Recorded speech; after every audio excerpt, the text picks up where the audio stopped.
ready for school. We're gonna be late. I'll call you back. They're savages. They take after their mother. When your father died, we got a call from your brother about the estate. 2 brothers, one with the keys to the kingdom, and the other disregarded. It's tricky. How are you doing, How sir? are you? I'm good, thanks. Thanks very much for speaking to me. Yeah, it's my pleasure. It's my pleasure. So first of all, how's lockdown keeping you over there in terms of an actor? Well, I'm in Vancouver shooting a film, so it's okay. It's okay.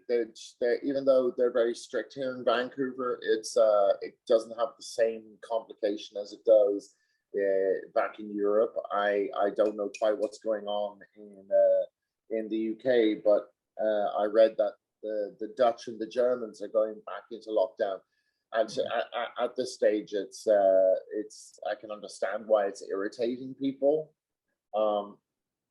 The one hard thing about this lockdown is that it's really comfortable for authorities to lock you up for 18 months at a time, and they're not going to very comfortably let that authority go.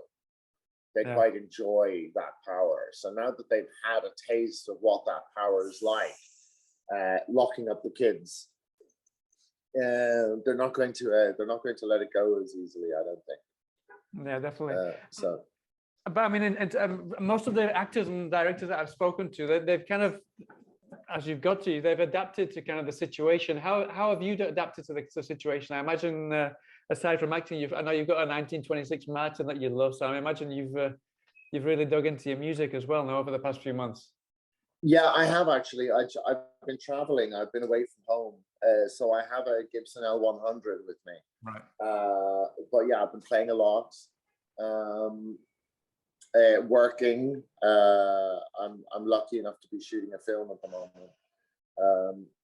Yeah, I don't know. I mean, it's like for the first part of the lockdown, when it first came in 2019, I was in California, and because I live in the mountains away from people and I have some land, it didn't seem as stressful a lockdown for me. It wasn't, in point of fact. I did feel incredibly empathetic for somebody who was stuck in a high-rise flat somewhere with 5 kids.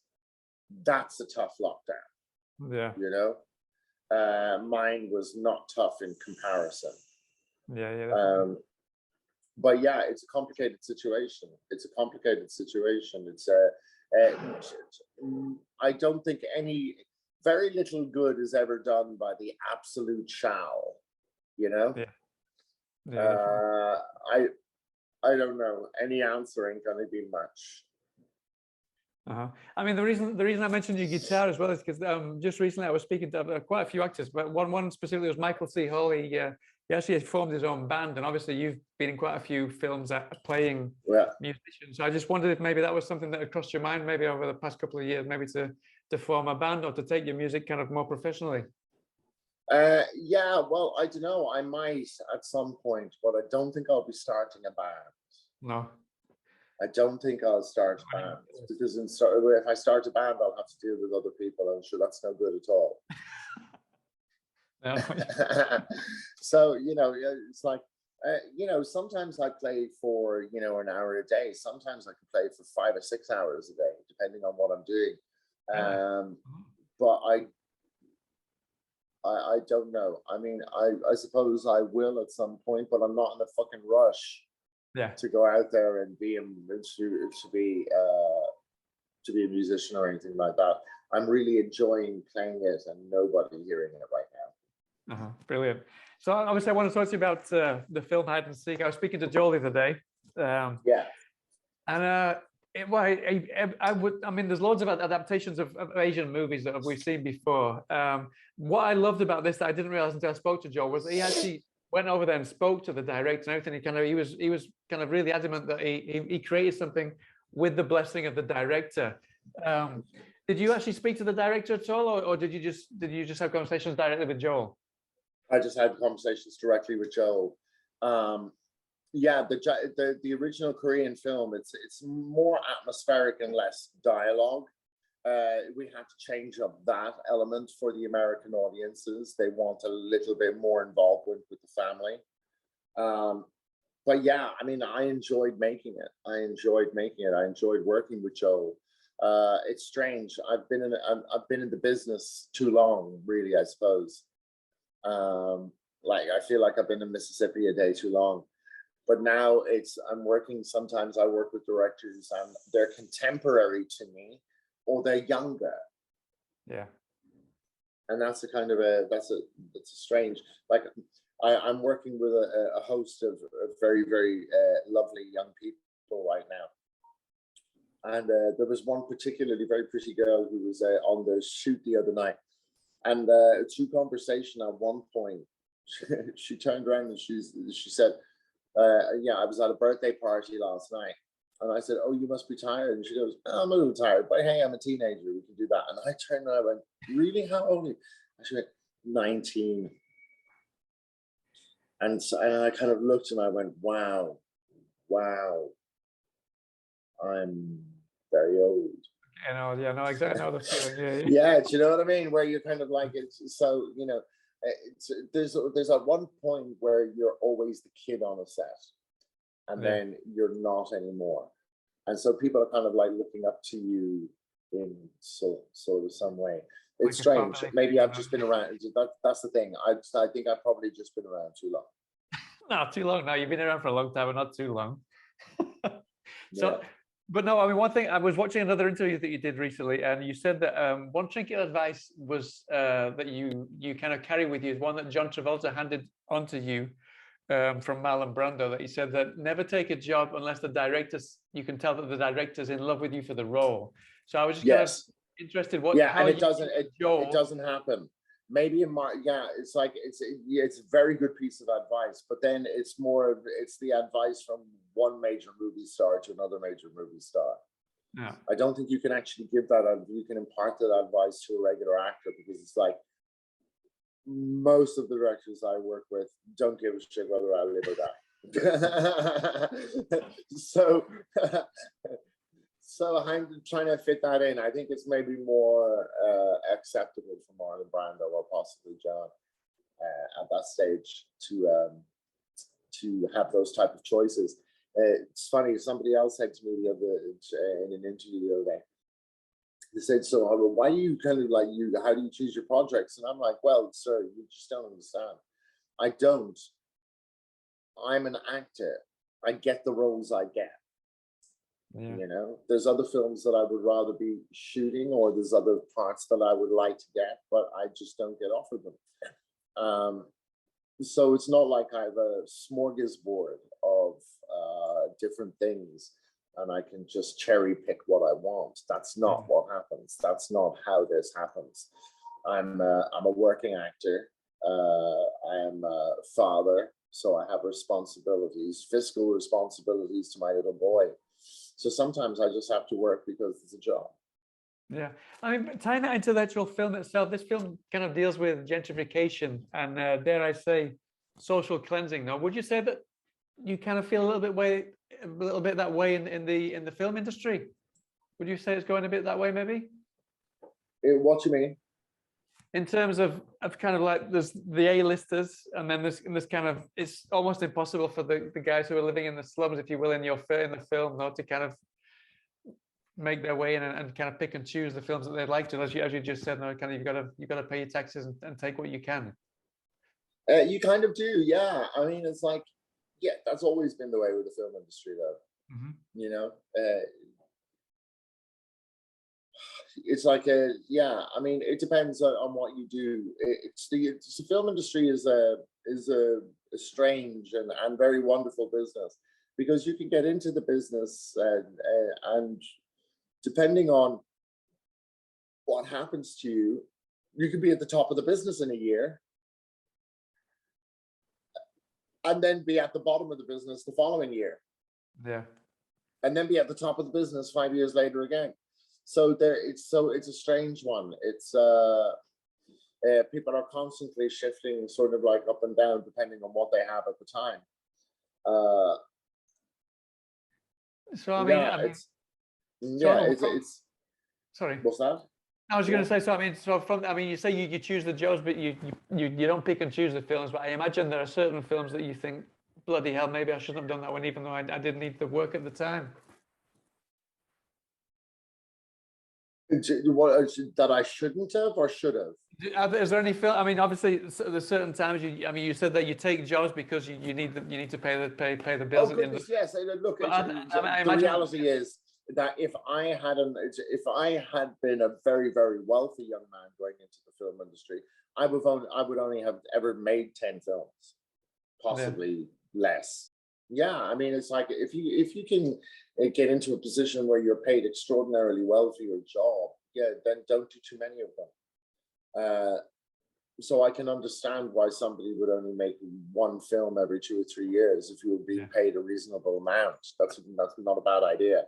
Yeah, I mean, most actors, most jobs that actors do are just basically to pay the rent.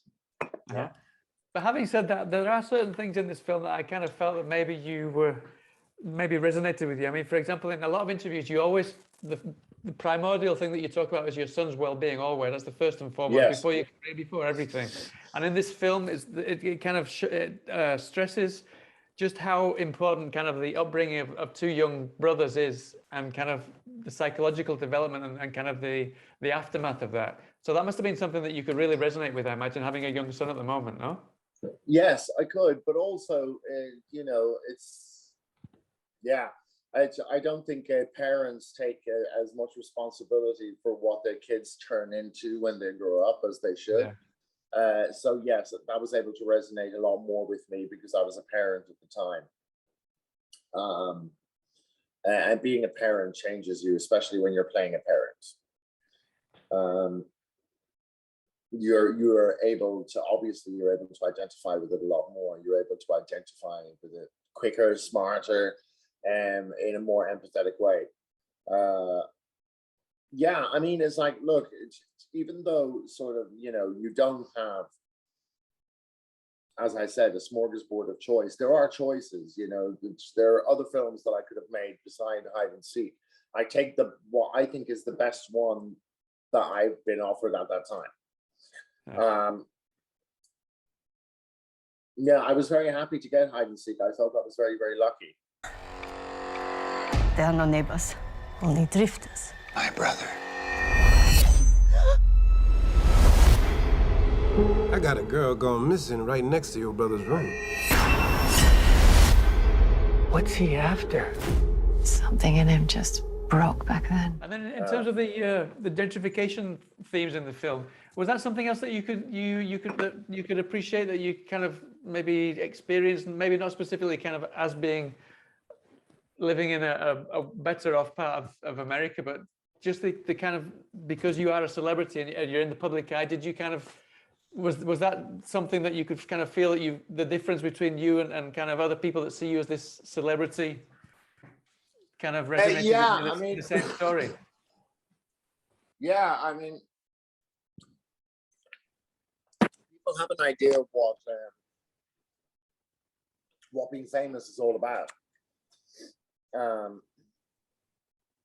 Of course, it's not like that at all. It's an image. It's a fantasy.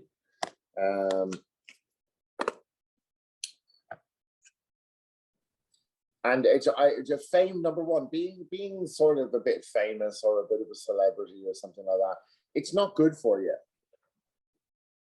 It's either be incredibly wealthy and famous or totally anonymous. Don't be anywhere in between. Yeah. The thing about fame is, no matter what you do in your life or what goes on in your life, when you finish becoming famous or you're not so famous anymore, doesn't really matter. You're famous for the rest of your life. So, it's it's a blessing and a curse in both ways. I actually don't see what the positive side of being famous is.